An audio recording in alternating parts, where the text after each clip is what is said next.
Oke, assalamualaikum warahmatullahi wabarakatuh. Kembali lagi bersama kami di channel Argumen.co, saluran perspektif. Ya, oke teman-teman semua, kali ini kita didatangkan seorang teman saya yang kemudian dia ini adalah seorang yang bisa dikatakan suka baca buku, begitu teman.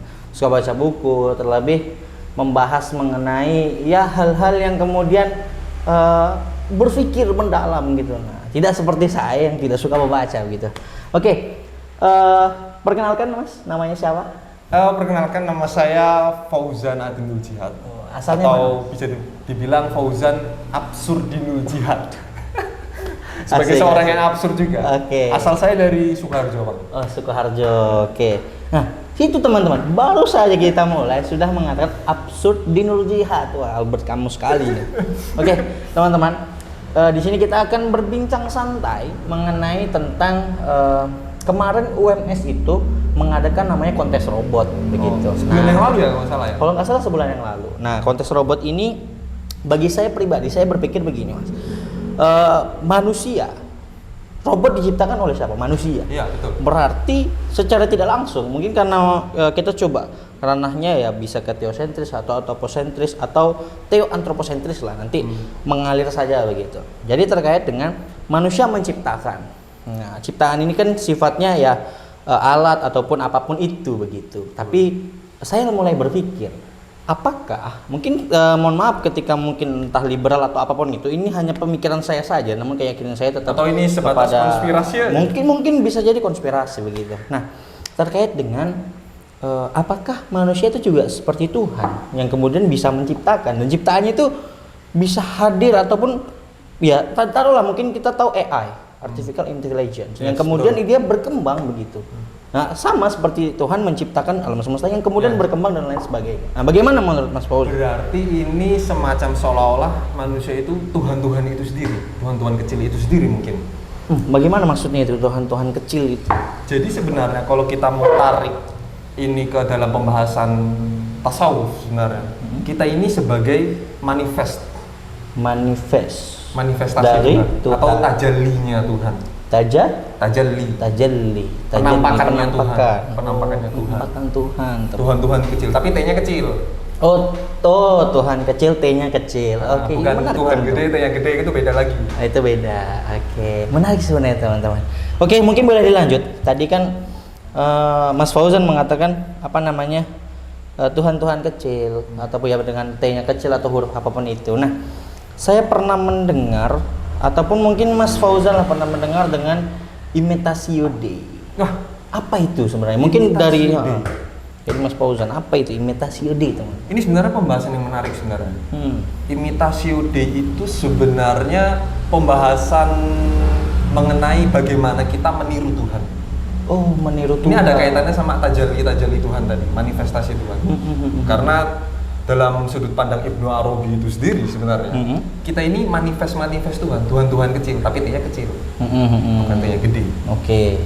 Dan imitatio Dei itu dari bahasa Latin sebenarnya. Imitatio dan Dei. Kalau diterjemahkan ke dalam bahasa Inggris, itu imitation Deus. Arti pokoknya Imitasi itu artinya tiruan.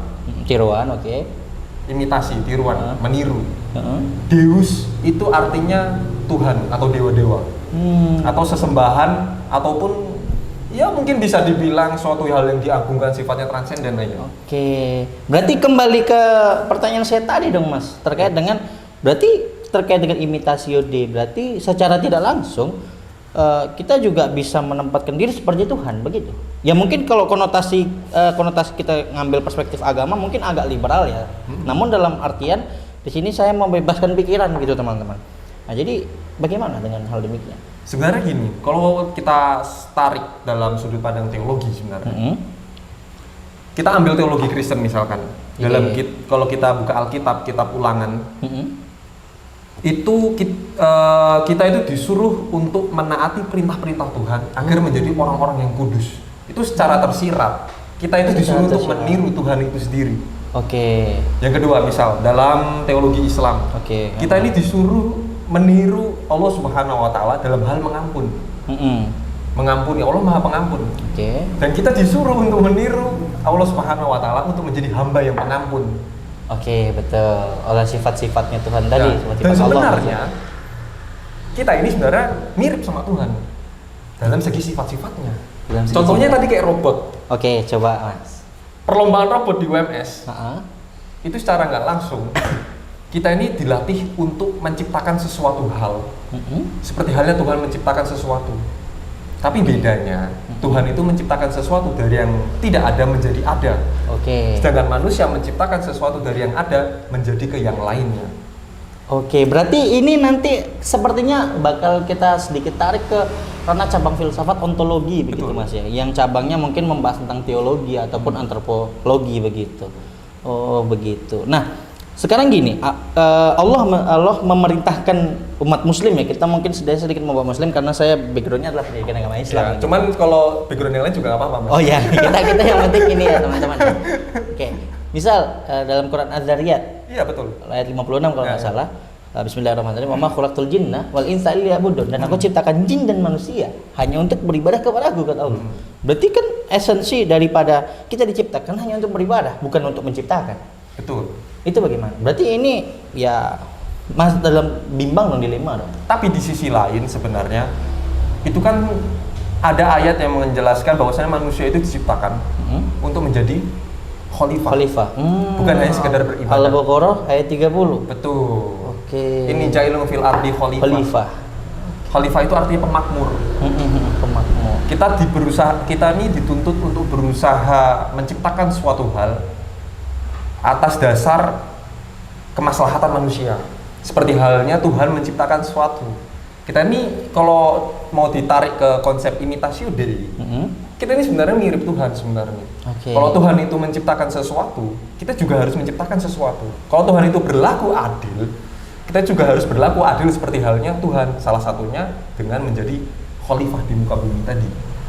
Oke, tapi ketika kita membahas tentang adil dan nggak adil, keadilan Tuhan dengan keadilan manusia berbeda dong. Nah, beda. Bahkan terlebih Mas, ketika mungkin kita membawa namanya suatu keadilan, itu bisa menjadi sifatnya subjektif ataupun objektif kan begitu. Iya, betul. Nah itu berarti ya bisa dikatakan beda dong ataupun kontradiksi dong dengan imitatio Dei tadi. Sementara pensifatan manusia dan Tuhan itu berbeda. Nah, gini sebenarnya. Konsep imitasi Dei itu bukan berarti kita ini setara dengan Tuhan. Oke. Ya, itu pertama poin penting. Oke. Yang kedua, kalau mau saya ambil referensi dari novel yang dikarang oleh Muhyiddin M. Dahlan, Tuhan izinkan aku menjadi pelacur. Itu kan ada kisah waktu si Kiran mau daki gunung sama Midas. Oke. Itu si Kirannya kan bilang gini, sebenarnya konsep imitasi Dei itu bukan berarti kita menjadi setara dengan Tuhan, tapi kita ini bergerak menuju kita ini bergerak untuk sebisa mungkin menyerupai si Tuhan itu, meskipun pada akhirnya kita tidak bisa karena kita ini sifatnya terbatas sebagai seorang manusia. Oke. Sebenarnya gini nih, konsep imitasi Dei itu sendiri itu sudah ada sejak zaman dahulu, bahkan sebelum agama Kristen dan Islam pun lahir. Berarti peradaban Yunani. Ya betul, peradaban Yunani. Kita ambil satu contoh misalkan, Pitagoras. Pitagoras mengatakan, Itu filsuf ya? ya filsuf pada zaman saat itu. Pitagoras mengatakan konsep jiwa universal itu ada sesuatu hal yang kotor di situ. Oke. Bagian yang kotor di Bagian situ. yang kotor. Kemudian bagian yang kotor itu jatuh ke muka bumi. Itu kan secara tidak langsung kita ini bagian dari jiwa yang universal itu sendiri. Artinya kita sama sebenarnya. Tapi Walaupun kita dituntut untuk mensucikan diri agar kita kembali ke jiwa universal. mensucikannya kalau Pitagoras dengan reinkarnasi. Betul. Dengan kontemplasi kemudian reinkarnasi. Oh ya, kontemplasi baru reinkarnasi. Itu baru Pitagoras. Itu baru Pitagoras, teman. Belum Parmenides. Gimana tuh Parmenides? Kalau Parmenides dia menggantungkan semuanya ke satu ada, duan. Misal, Contoh nih, kita ini alam semesta itu satu sebenarnya, Oke. yaitu beings atau ada. Betul. Itu secara nggak langsung kita dan Tuhan itu bersatu dalam satu kesatuan yang ada itu sendiri. Mungkin ini agak rumit karena pembahasannya metafisik. Bahas ada being dan segala. Coba Emang ini nggak, emang dalam konsep Plato dan Pitagoras, Parmenides dan Pythagoras itu sebenarnya tidak nampak di situ imitasio D-nya. Imitasio D justru nampak di era Plato sebenarnya. Di era Plato. Si Plato bilang tentang konsep dunia ide-nya. Kita ini sebenarnya semuanya itu cetakan-cetakan yang ada di dunia ide. Oke, cetakan-cetakan dunia ide. Nah, alam semesta ini. Otomatis kita ini merupakan tiruan yang serupa dengan tiruan yang persis seperti dunia ide itu sendiri. Dunia ide itu. Itu baru Plato. Yang menurut Plato realnya itu adalah dunia ide. Dunia ide. Terus kemudian masuk era Plotinus. Kita ini bersatu dalam satu kesatuan duan tadi, melalui the one, the mind, the soul, kemudian timbullah materi-materi. Itu secara nggak langsung ketika kita mau mati, itu disuruh kontemplasi di situ. Oke. Dan habis kontemplasi kita akan kembali ke berarti atas. dia perenungan dulu melalui Perenungan masa-masa. Berarti kalau misalnya kita tarik di Islam, itu masuk ke orang-orang sufi. Ya betul. Itu dia. Makanya kata Ibnu Arabi kita ini tajallinya tuh. Coba jelaskan terkait dengan yang keislaman. Mungkin karena background saya Islam ya. Iya. Saya kan nggak paham kalau ya. Saya backgroundnya liberal. Gimana pemikirannya teman-teman? Gimana mas? Kalau kita tarik dengan Islam? Kalau kita tarik dengan Islam sebenarnya, kita ini manifest daripada Tuhan itu sendiri. Manifest daripada Tuhan. Kita ini serupa dalam hal sifat Tuhan. Contoh, Tuhan itu maha pengampun dan kita sebagai manusia dituntut untuk menjadi hamba yang maha pengampun bagi sesama manusia. Makanya tujuan diciptakannya semesta ini katanya orang-orang sufi. Itu kan dalam hadis disebutkan kuntukan zan makhfiyah. Fakholak faukibu an urafa fakholak tu kholqa likai uraf. Kita ini sebenarnya diciptakan Tuhan gara-gara Tuhan itu pengen dikenal. Berarti Tuhan pengen eksis? Betul, Tuhan pengen eksis. Makanya dia menciptakan tiruannya itu. Tajallinya itu. Dengan manifest. Dengan diperintahkan untuk tadi beribadah. Betul. Salah satunya itu. Nah, dan beribadah itu adalah sarana untuk menjadi suci dan bersih seperti halnya Tuhan yang maha suci dan bersih itu. Kita dituntut untuk meniru. Itulah konsep imitasi. Keren sebenarnya teman-teman pembahasan ini. Oke, imitasi D. Tadi Mas mengatakan ada diksi Dius di situ. Ya, betul. Saya teringat dengan bukunya Homo Deus. Karyanya Yuval Noah Harari. Pernah baca? Pernah. Apakah memang ada sangkut pautnya begitu Mas dengan hal itu? Itu kan karyanya si pembela Israel itu ya. Betul. Yang si botak homo itu ya. Mungkin ada sangkut pautnya ya. Nah, kira-kira bagaimana? Apakah memang ada sangkut pautnya? Jadi gini teman-teman. Oke. Ada satu pernyataan Yuval Noah Harari yang sangat kontroversial. Kontroversi ya Pak. Oke. Yuval mengatakan sejarah manusia itu dimulai tatkala manusia itu menemukan Tuhan dan berakhir dikala manusia itu menjadi Tuhan-Tuhan, tapi T-nya kecil. Oke, menjadi Tuhan-Tuhan kecil. Ya, Tuhan-Tuhan kecil. Jadi di statement Yuval ini itu sangat kontroversial teman-teman. Gimana titik kontroversinya, Mas? Nah, jadi gini teman-teman. Ini berkaitan dengan imitasio D.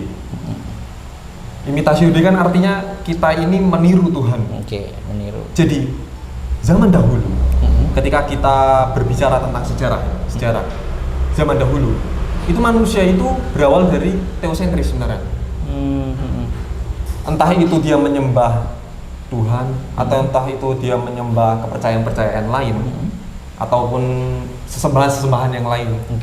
Itu selalu menganggap bahwasannya ada sangkut pautnya tentang yang kuasa ini dengan manusia itu sendiri. Yang kuasa dengan manusia itu sendiri. Saya ambil salah satu contoh. Coba. Jadi gini teman-teman, kita berpikir sejenak.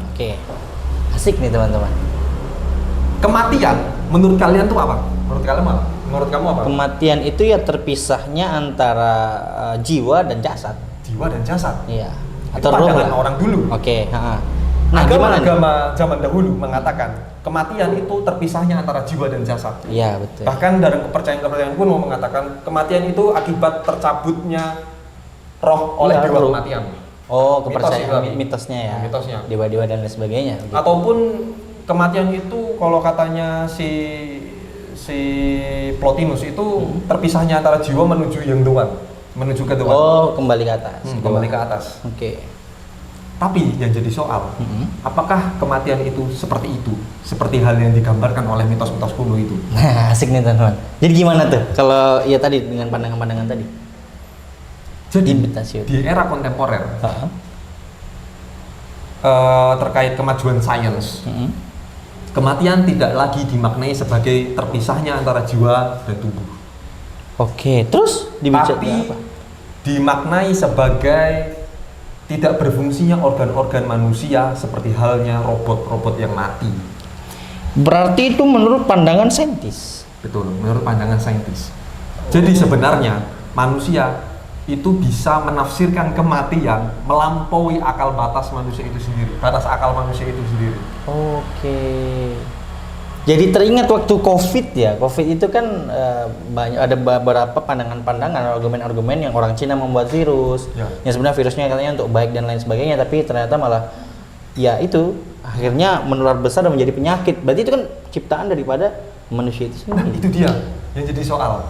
Dikala manusia memaknai bahwasannya kematian adalah tidak berfungsi organ-organ seperti halnya robot-robot yang mati, di situ manusia mengambil sebuah jalan pintas untuk melihat peluang agar menghindari yang namanya kematian. Dalam tanda kutip, kita bisa memperpanjang umur kita tanpa bantuan Tuhan itu sendiri. Waduh,